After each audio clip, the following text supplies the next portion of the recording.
অন্তর্বর্তী সরকারের এক বছরে কমেছে অর্থ পাচার, লুটপাট। গরম নিয়ে দুঃসংবাদ আবহাওয়া অফিসের। যুগপৎ সঙ্গীদের দেওয়া কমিটমেন্ট থেকে সরবে না বিএনপি, বললেন তারেক রহমান। এবং সর্বশেষ জানাবো ৮ দাবিতে সারা দেশে পরিবহন ধর্মঘটের হুঁশিয়ারি। এতক্ষণ শুনছিলেন সংবাদ শিরোনাম, এবার বিস্তারিত। অন্তর্বর্তী সরকারের এক বছরে কমেছে অর্থ পাচার, লুটপাট।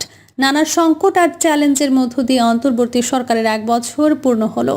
অর্থনীতির চরম দুর্দশাগ্রস্ত অবস্থা থেকে কিছুটা উন্নতি হয়েছে।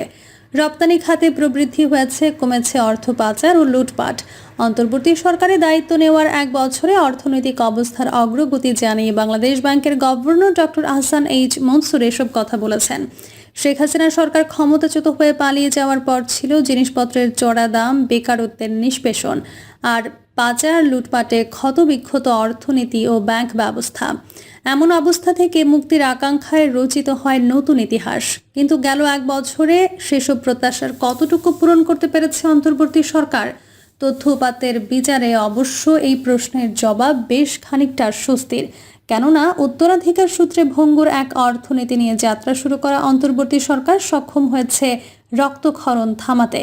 বিশেষ করে চড়া মূল্যস্ফীতির নির্মম বাস্তবতাকে নামিয়ে আনা হয়েছে ৩ বছরের মধ্যে সবচেয়ে নিচে। তারপরও আসলে কি ভালো আছেন সাধারণ মানুষ?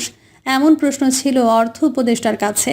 বাংলাদেশ ব্যাংকের governor doctor Ahsan H Mansur বলেন, তেলের দাম, গ্যাসের দাম বেড়েছে, আর তো বাড়ে নাই। যা বাড়ার তা তো আগেই বেড়ে গিয়েছিল।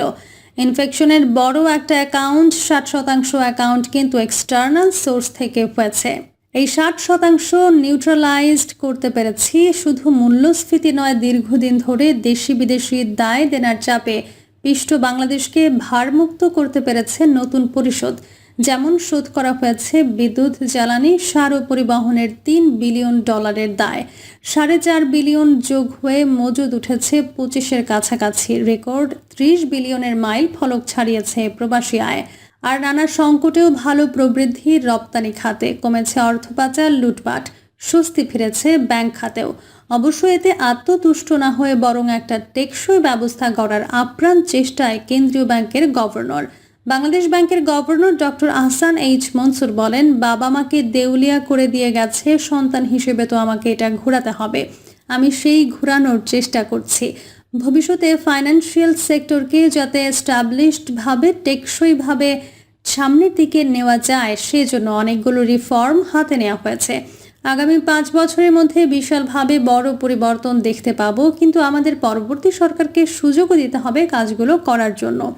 অর্থ উপদেষ্টা ডক্টর সালেউদ্দিন আহমেদ বলেন, সার্বিকভাবে আমি মনে করি যে আমরা একেবারে খাদের কিনারা থেকে চলে আসছি। খাদে পড়ার আর সম্ভাবনা নেই।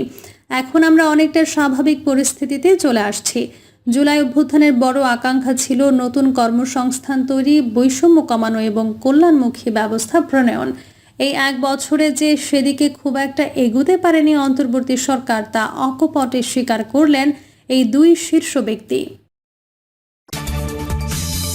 গরম নিয়ে দুঃসংবাদ আবহাওয়া অফিসের। আবহাওয়া অফিস জানিয়েছে, মৌসুমি বায়ুর প্রভাবে সারা দেশ টানা বৃষ্টি হচ্ছে। আগামীকাল শনিবার থেকে বৃষ্টির প্রবণতা অনেকটা কমতে পারে। ফলে শনিবার থেকে ভ্যাপসা গরম বাড়বে। প্রতিষ্ঠানটি আরও বলছে, রাজধানীতে আগামী 3 থেকে 4 দিন বৃষ্টির সম্ভাবনা কম। এই আবহাওয়াবিদ আরও বলেন, ঢাকায় আবার 12 আগস্টের পর বৃষ্টি বাড়তে পারে। এর আগে ভারী বৃষ্টি না হলে ভ্যাপসা গরম অব্যাহত থাকবে। আবহাওয়া অফিস জানিয়েছে, শুক্রবার সন্ধ্যা থেকে পরবর্তী 24 ঘন্টায় রংপুর, ময়মনসিংহ ও সিলেট বিভাগের অনেক জায়গায় এবং রাজশাহী, ঢাকা, খুলনা, বরিশাল ও চট্টগ্রাম বিভাগের কিছু কিছু জায়গায় অস্থায়ীভাবে দমকা হাওয়া সহ হালকা থেকে মাঝারি ধরনের বৃষ্টি বা বজ্রসহ বৃষ্টি হতে পারে। সেই সঙ্গে সারা দেশের কোথাও কোথাও মাঝারি ধরনের ভারী থেকে ভারী বর্ষণ হতে পারে। এ সময় সারা দেশে দিনের এবং রাতের তাপমাত্রা সামান্য বাড়তে পারে। সৈয়দপুরে শুক্রবার দেশের সর্বোচ্চ 33 ডিগ্রি সেলসিয়াস তাপমাত্রা রেকর্ড করা হয়েছে। গতকাল সন্ধ্যা থেকে আজ সন্ধ্যা 6টা পর্যন্ত সর্বোচ্চ 143 মিলিমিটার বৃষ্টি হয়েছে সন্দ্বীপে। যুগপৎ সঙ্গীদের দেওয়া কমিটমেন্ট থেকে সরবে না বিএনপি, বললেন তারেক রহমান। নির্বাচন ও সরকার গঠন প্রশ্নে অতীতে যুগপৎ সঙ্গীদের দেওয়া কমিটমেন্ট থেকে বিএনপি সরে আসবে না বলে জানিয়েছে বিএনপির ভারপ্রাপ্ত চেয়ারম্যান তারেক রহমান। আগামী নির্বাচনে জনগণের রায়ে সরকার গঠন করে বাংলাদেশকে গণতান্ত্রিক ও কল্যাণ রাষ্ট্র হিসেবে গড়ে তুলতে পারবেন বলে আশা প্রকাশ করেন তিনি। তারেক রহমান যুগপৎ সঙ্গী দলগুলোর নেতাদের বলেন, আপনাদের ঐক্যের মাধ্যমে দীর্ঘ আন্দোলন সংগ্রামের পথ ধরে জুলাইয়ে ছাত্র, শ্রমিক ও জনতার গণ অভ্যুত্থানে ফ্যাসিবাদের পতন হয়েছে। বৈঠকে অংশ নেওয়া একটি দলের শীর্ষ নেতা ঢাকা পোস্টকে বলেন, বৈঠকে বিএনপির ভারপ্রাপ্ত চেয়ারম্যান তারেক রহমান বলেছেন, যুগপৎ সঙ্গীদের নিয়ে একসঙ্গে নির্বাচন ও সরকার গঠনের যে কমিটমেন্ট ছিল সেখান থেকে বিএনপি সরে আসবে না। তিনি যুগপৎ সঙ্গীদের আগের মতো ঐক্যবদ্ধ থাকার আহ্বান জানিয়েছেন। আরও একটি দলের শীর্ষ নেতা বলেন, তারেক রহমান বলেছেন, নির্বাচনের ঘোষণা হয়েছে কিন্তু একটি অদৃশ্য শক্তি নির্বাচন বানচালের চেষ্টা করছে। আমাদের এই বিষয়ে সজাগ থাকতে হবে। 12 দলীয় জোটের সমন্বয়ক সৈয়দ এহসানুল হুদা বলেন, তারেক রহমান জানিয়েছেন, একসঙ্গে নির্বাচন ও সরকার গঠনের কমিটমেন্ট থেকে বিএনপি এক চুলও সরে আসেনি। আগামী নির্বাচন হবে জোটবদ্ধ। বৈঠকে অংশ নেওয়া অপর একটি দলের নেতা বলেন, তারেক রহমান বলেছেন, অনেকে সংস্কারের কথা বলেন কিন্তু কোনো দল সংস্কারের রূপরেখা প্রণয়ন করেনি। আমরা 2 বছর আগে সংস্কারের 31 দফা প্রণয়ন করেছি। এই 31 দফা শুধু বিএনপির নয়, যুগপৎ আন্দোলনের সঙ্গী সবাই মিলে একাধিক দফা বৈঠক করে এটা চূড়ান্ত করেছি। এটা আমাদের সবার 31 দফা। এই 31 দফার ভিত্তিতে আগামী দিনের রাষ্ট্র পরিচালনা করা হবে।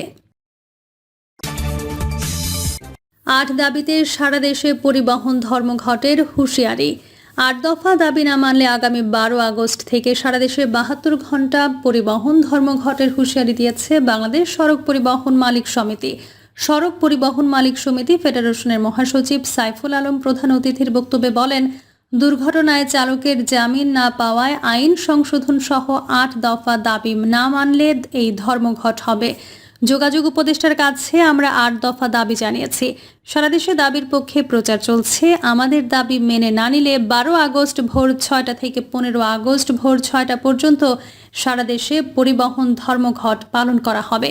প্রধান অতিথি বলেন, সড়ক পরিবহন আইন হয়েছে, একজন চালকের গাড়ি দুর্ঘটনায় পড়লে তার জামিন মিলবে না। 5 বছর কারাদণ্ড এবং 5 লাখ টাকা ক্ষতিপূরণ দিতে হবে। আমরা বলছি, দুর্ঘটনার কারণে মামলা হতে পারে, কোর্ট সাজা দিতে পারে, কিন্তু জামিন পাওয়া যাবে কিনা সেটি নির্ধারণ করা হবে আদালতের বিষয়। এটি নাগরিক অধিকার। আইনে জামিন নিষিদ্ধ করে রাখা উচিত নয়। এই ধারাগুলো সংশোধন করতে হবে। 8 দফা দাবিগুলো হলো, সড়ক পরিবহন আইন 2018 এর 98 ও 105 নম্বর ধারার সংশোধন করা, পুরনো বাণিজ্যিক যানবাহনের অর্থনৈতিক আয়ুষ্কাল 20 এবং 25 বছর থেকে বাড়িয়ে 30 বছর করা, সেটা না হওয়া পর্যন্ত পুরনো গাড়ির বিরুদ্ধে অভিযান স্থগিত রাখা, বাজেটে বাণিজ্যিক যানবাহনের উপর আরোপিত দ্বিগুণ অগ্রিম আয়কর কমিয়ে আগের মতো বহাল রাখা, মেয়াদোত্তীর্ণ যানবাহন রাস্তা থেকে সরানোর জন্য সহায়ক হিসেবে বাণিজ্যিক রিকন্ডিশন যানবাহন আমদানির সময়সীমা 5 থেকে বাড়িয়ে 12 বছর করা, দুর্ঘটনা কবলিত গাড়ি 72 ঘন্টার মধ্যে মালিকের জিম্মায় দেওয়ার বিধান কার্যক্রম করা, মেয়াদোত্তীর্ণ যানবাহনের জন্য স্ক্র্যাপ নীতিমালা প্রণয়ন করা, মহাসড়কে 3 চাকার যানবাহন ও অনুমোদনহীন হালকা যানবাহনের জন্য আলাদা লেন তৈরি করা এবং ড্রাইভিং লাইসেন্স নবায়ন দ্রুত দেওয়া এবং শ্রমিক ফেডারেশনের 12 দফা বাস্তবায়ন করা। প্রিয় দর্শক, এই ছিল এখনকার সর্বশেষ সংবাদ। আপডেট সব সংবাদ পেতে চ্যানেলটি সাবস্ক্রাইব করে বেল আইকনটি ক্লিক করে রাখুন।